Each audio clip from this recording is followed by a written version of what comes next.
мына жерде байқағаныңыздай құлақша.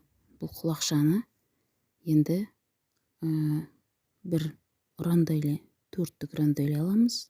Прозрачный золотистый бисер және пайетка. Осындай үш заттың қосылуымен осы техниканы бастаймыз. Бұл жерде шетінен бастаймыз. Манағы айтқаным сияқты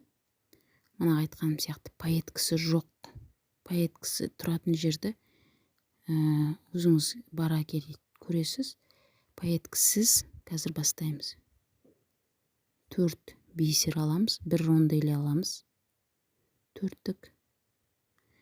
Соны бастап тігеміз.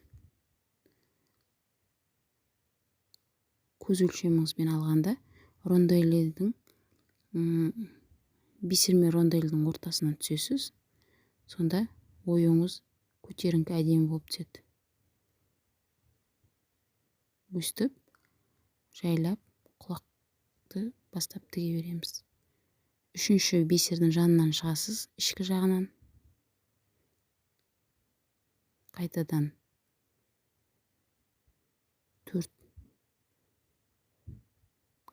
4 бисер аласыз. Бір рондель аласыз. Прям ронделдің қасына көз өлшеміңізбен соның жанына түсетіндей қылып тігесіз. Қайтадан ішкі жағынан үшінші бисердің жанынан шығасыз. Ойыңыз қиғаштау әдемі болып түсу керек. 4 бисер аласыз, бір рондель аласыз. Бұл жерде пайеткасыз істеп жатқаным, өйткені мына екінші ою түскен кезде бір-біріне мешать етіп дүрдиіп кетпей, грубый болып кетпей үшін пайеткасыз түсіп жатыр ою. Қазір 4-5 рондель мен пайеткасыз түскеннен кейін ана құлақ сыртқа қарай шығып бастаған кезде сол кезде пайетка қолданып бастаймыз. Қазір көресіз. 4 бисер, бір рондель.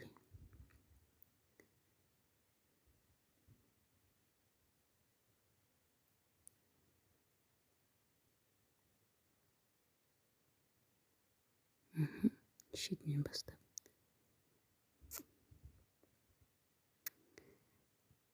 Барынша хрусталь үлкен тастың жанынан шығуға тырысыңыз.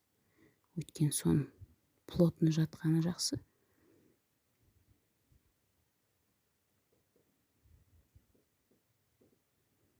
Енді рондель, сосын пайетканы қосамыз. Өйткені құлақ сыртқа шығып келе жатыр. Құлақшаны сыртқа шыққан кезде уже әдемі болу үшін пайетка қолданып бастаймыз. Міне, уже басталды. Осылай, дәл осындай набормен қиғаштау қылып, қисықтау қылып, созыңқырап түсіресіз көз өлшеміңізбен.